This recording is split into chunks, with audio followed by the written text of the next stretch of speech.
당신은 언제부터 당신의 착함이 사람들에게 의무가 되었는지 기억하십니까? 처음엔 부탁이었습니다. 이번만 좀 도와줘. 하지만 어느 순간 그 말은 이렇게 바뀌었습니다. 당연히 해줘야지.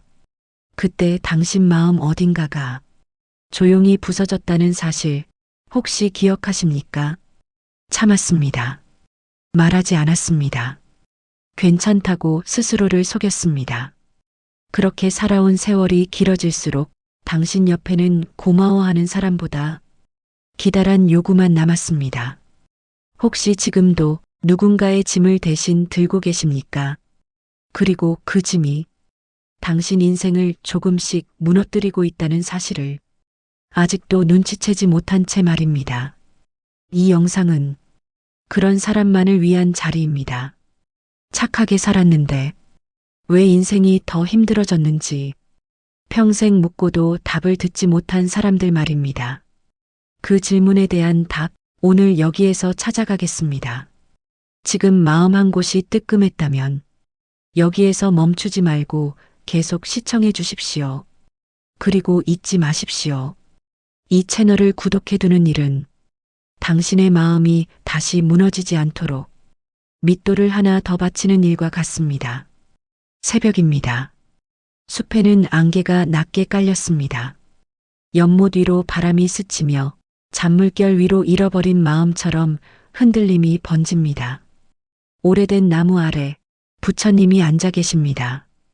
그 곁에 한 제자가 두 손을 무릎 위에 모은 채 고개를 숙이고 앉아 있습니다. 제자는 낮은 목소리로 말합니다. 스승님, 저는 사람들에게 잘하려고만 살았습니다.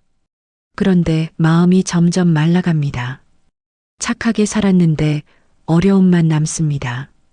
부처님은 연못 위를 천천히 바라보다가 조용히 입을 열었습니다. 사람에게 너무 잘해주면 인생은 생각보다 빠르게 무거워집니다. 연못 위 물결이 멈춘 것처럼 제자의 숨도 멈추었습니다. 그리고 그 말은 지금 이 영상을 보고 있는 당신의 마음도 멈추게 만들었을 것입니다. 부처님은 고개를 들며 속삭였습니다. 이제 첫 번째 이유를 들려드리겠습니다. 다음 문장을 듣기 전에 좋아요 한번 눌러두십시오. 당신 마음을 지지하는 첫말이 될 수 있습니다. 부처는 조용히 제자를 바라보았습니다. 거절하지 못하는 사람은 선한 사람이 아니라 경계가 없는 사람입니다. 그 말에 제자는 눈을 내리깔았습니다. 저는 부탁을 받으면 늘 들어줬습니다. 싫어도 말입니다. 힘들어도 괜찮다고 말했습니다. 거절하면 나쁜 사람이 될까 두려웠습니다. 부처는 작은 돌 하나를 손에 쥐었습니다. 그리고 그 돌을 연못에 떨어뜨렸습니다. 돌은 물에 잠시 흔적을 남기다가 곧바로 아래로 가라앉았습니다. 내 마음도 이 돌과 같습니다. 겉으론 괜찮은 듯 보이지만 속에서는 조용히 가라앉고 있습니다. 제자의 손이 무릎 위에서 떨렸습니다. 사람들은 제가 힘든지 묻지 않습니다. 오히려 더 도와달라고 합니다. 부처는 고개를 끄덕이며 말했습니다. 거절하지 못하는 사람은 물처럼 여겨집니다. 필요할 때만 떠서 마시고 남기지 않습니다.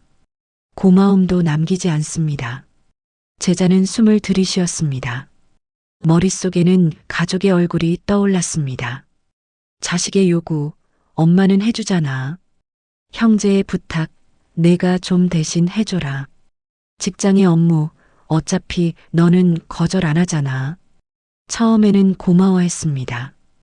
그래도 내가 필요하구나. 그렇게 위안을 삼았습니다.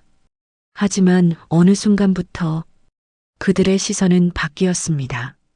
왜 이번에는 못해? 내가 해야지. 도와줬다는 사실조차 기억하지 않는 사람들이었습니다. 부처는 나뭇가지를 들어 연못 위를 그었습니다. 잔물결이 사라지자 부처는 말했습니다. 내가 계속 짐을 대신 들면 사람들은 자신이 짐을 들었다는 사실을 기억하지 않습니다. 그리고 결국 내가 쓰러지는 순간조차 그들은 모릅니다. 제자의 입술이 떨렸습니다. 스승님, 저는 착하게 살고 싶었습니다. 부처는 부드럽게 대답했습니다. 착하게 사는 것과 자기 자신을 버리는 것은 다른 일입니다. 그리고 아주 낮은 목소리로 덧붙였습니다. 이제 두 번째 이유를 들려드리겠습니다. 고마워하지 않는 사람 곁에서는 복이 머물지 않습니다. 바람이 나뭇잎을 스치며 지나갔습니다. 숲의 고요함 속에서 부처님의 목소리는 더 선명하게 울렸습니다. 고마워하지 않는 사람은 관계를 먹고 사는 사람입니다. 제자는 고개를 숙인 채 숨을 길게 내쉬었습니다. 스승님, 저는 많은 사람을 도왔습니다. 정말 힘든 순간에도 제가 가진 것을 나누고 시간을 내주고 마음을 나눴습니다. 그런데 그들은 변하지 않았습니다. 달라진 것은 저만이었습니다. 더 지치고 더 작아지고 더 공허해졌습니다. 부처님은 빈 그릇 하나를 들어 보였습니다. 겉은 깨끗했고 모양도 온전했습니다. 하지만 바닥에는 작은 구멍이 나 있었습니다. 이 그릇에 물을 아무리 부어도 밑이 뚫려 있다면 채워지지 않습니다. 너의 마음도 그렇습니다. 고마워하지 않는 사람에게 흘려보낸 마음은 결국 너를 비워버립니다. 제자의 눈이 흔들렸습니다. 머릿속에는 떠올리는 얼굴이 있었습니다. 가족 중 누군가 늘 도움만 요구하던 사람. 한 번도 고맙다 말하지 않고 마치 제자의 희생이 처음부터 당연한 듯 행동하던 인연들. 스승님, 그런 사람들을 어떻게 바라보아야 합니까? 부처님은 잠시 제자를 바라보다가 말했습니다.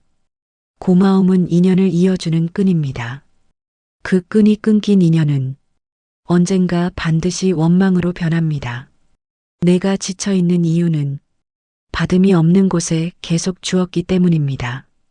마음은 나누어 줄수록 채워져야 합니다. 그러나 밑이 없는 그릇에는 아무리 채워도 남지 않습니다. 제자는 조용히 손등을 바라보았습니다. 상처난 마음을 가만히 쓸어내리는 듯 했습니다. 부처님은 다시 말했습니다. 도움을 요청하는 이가 내 마음을 생각하지 않고 내 시간을 빼앗고 내 삶을 당연하게 사용한다면 그 인연은 내 삶을 갉아먹는 인연입니다. 고마움이 없는 인연은 언제나 너를 비우고 너만 상처 입힙니다. 바람이 다시 지나가며 제자의 긴 머리카락이 흔들렸습니다. 부처님은 마지막으로 낮게 덧붙였습니다. 다음 이야기가 더 중요합니다. 너를 가장 깊게 무너뜨리는 것은 무시입니다. 그리고 부처님은 곧 세 번째 이유를 꺼낼 듯 고요하게 눈을 감았습니다. 연못 위로 나뭇가지 그림자가 길게 드리워졌습니다. 물결은 잔잔했지만 제자의 마음은 흔들렸습니다. 부처님이 입을 열었습니다. 사람은 늘 참는 사람을 존중하지 않습니다. 제자는 눈을 크게 뜨고 물었습니다. 스승님, 저는 착하게 살았습니다. 남에게 상처 주는 말을 삼갔고 양보했고 항상 이해하려고 했습니다. 그런데 왜 제 마음은 더 아픕니까? 착하면 좋은 인연이 생기는 것이 아닙니까? 부처님은 조용히 고개를 저었습니다. 착함과 존중은 다릅니다. 바람이 잔잔히 불며 연못 위로 작은 파동을 만들었습니다. 부처님은 그 파동을 가리키며 말했습니다. 처음에는 너의 착함을 고마워했을 것입니다. 그러나 내가 말을 아끼고 내가 양보하고 내가 침묵할수록 사람들은 점점 선을 넘었습니다. 제자는 손을 꼭 쥐었습니다. 머릿속에는 떠올리는 장면들이 있었습니다.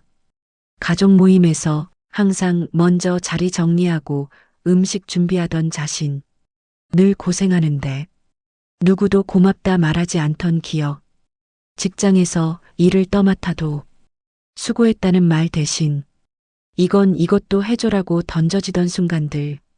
부처님은 계속 말했습니다. 착함이 경계 없이 퍼지면 사람들은 그것을 바닥 없는 우물이라 생각합니다. 필요할 때마다 퍼가면 된다고 착각합니다. 제자의 눈가에 물기가 맺혔습니다. 그럼 저는 어떻게 해야 합니까? 저는 나쁜 사람이 되고 싶지 않습니다. 부처님은 연못에서 작은 나뭇가지를 꺼내며 말했습니다. 이 나뭇가지를 보십시오. 물이 스치면 부드럽게 움직입니다. 하지만 바람이 거세지면 꺾여버립니다. 착함도 같습니다. 너를 지탱하는 뿌리가 있어야 남을 도울 수 있습니다. 제자는 천천히 고개를 들었습니다. 부처님의 목소리는 낮지만 단단했습니다.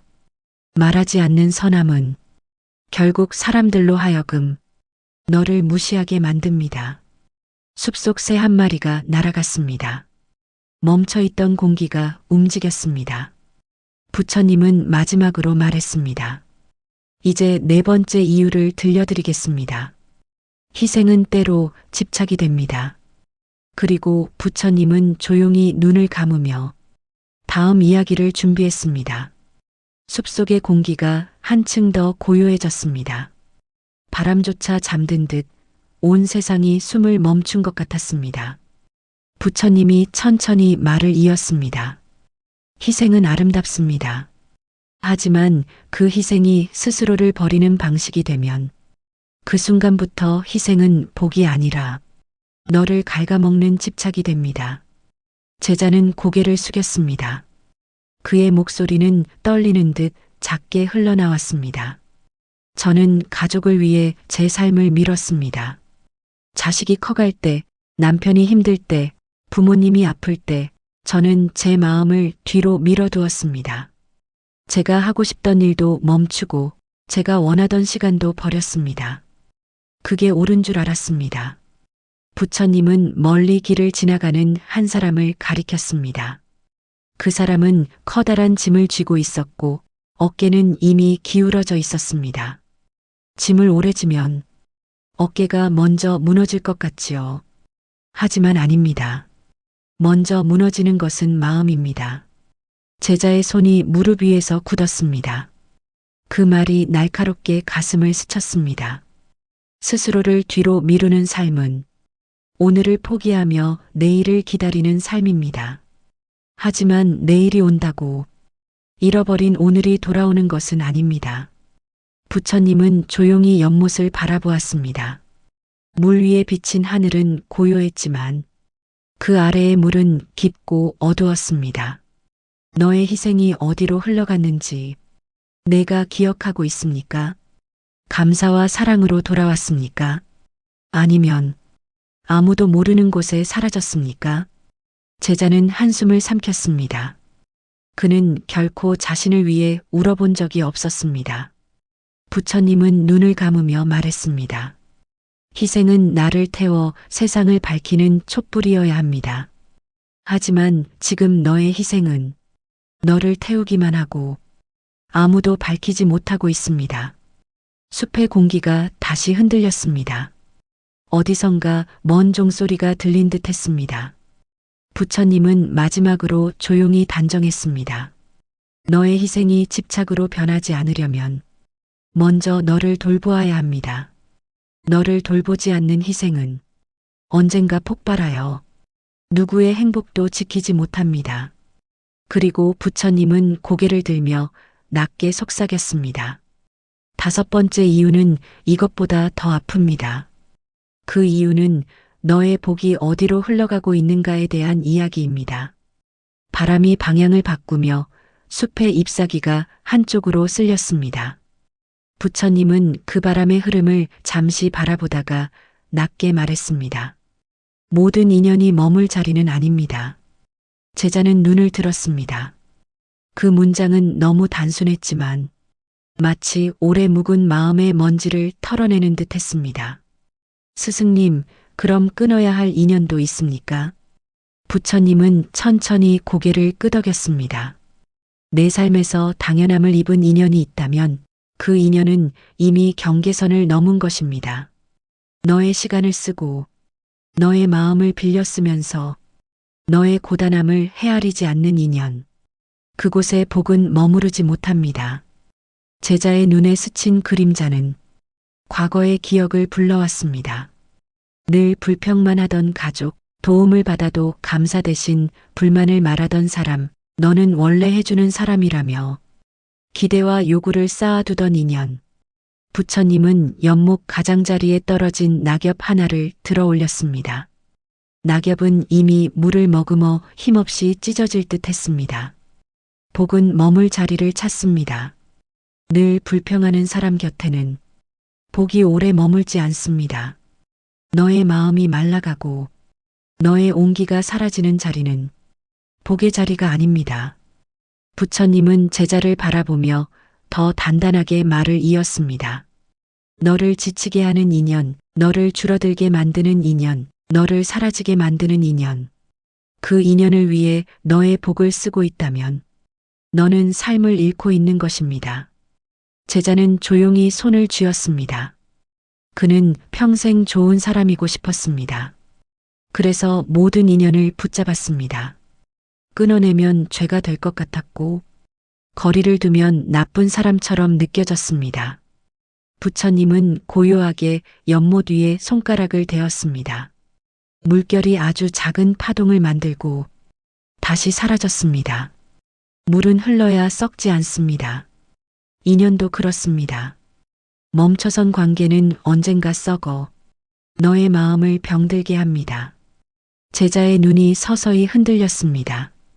그렇다면 저는 어떻게 해야 합니까? 부처님은 낮게 답했습니다. 복이 머물 자리를 다시 정해야 합니다. 너를 소중히 여기는 인연에 너의 마음을 써야 합니다. 숲속의 공기 위로 다시 바람이 스쳤습니다. 이번 바람은 어디로 가야 하는지 알려주는 듯 했습니다. 부처님은 마지막으로 조용히 말했습니다. 마지막 이유를 들을 준비를 하십시오. 이제 남은 것은 너 자신과의 인연입니다. 연못 위에 햇빛이 닿기 시작했습니다. 물결 위에 반사되는 빛이 제자의 얼굴에도 스며들었습니다. 그러나 그 빛은 따뜻하지 않았습니다. 제자의 마음은 여전히 무겁게 가라앉아 있었습니다.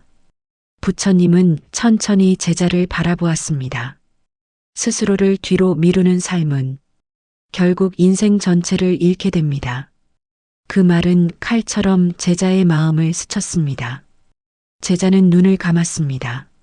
자신의 지난 날이 파도처럼 밀려왔습니다. 늘 남을 먼저 생각했습니다. 항상 상대를 먼저 챙겼습니다. 자식이 먼저, 배우자가 먼저, 부모가 먼저, 그리고 마지막은 언제나 나였습니다. 괜찮습니다. 그 말은 제자가 자신에게 건네온 평생의 거짓 위로였습니다. 그러나 어느 날 그는 깨달았습니다.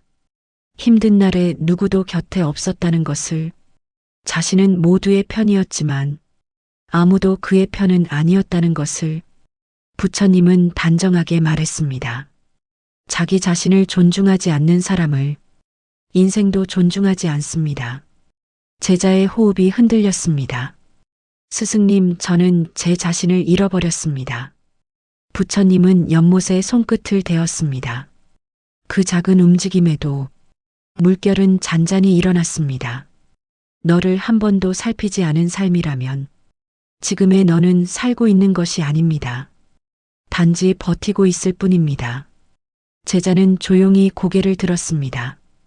햇빛이 그의 눈에 비쳤습니다. 그렇다면 저는 어떻게 해야 합니까? 너를 다시 중심에 두어야 합니다. 부처님의 목소리는 낮았지만 흔들림이 없었습니다. 너의 마음을 먼저 챙기고 너의 시간을 너에게 주고 너의 삶을 다시 들여다보는 일. 그것이야말로 내가 살아있다는 증거입니다. 숲속 새 한 마리가 날아올랐습니다. 그 작은 날갯짓이 제자의 가슴에도 닿는 듯 했습니다. 부처님은 마지막으로 말했습니다. 너를 위해 명확히 말하겠습니다. 남을 위한 삶은 아름답습니다. 하지만 너를 잃어버린 삶은 아무도 책임지지 않습니다.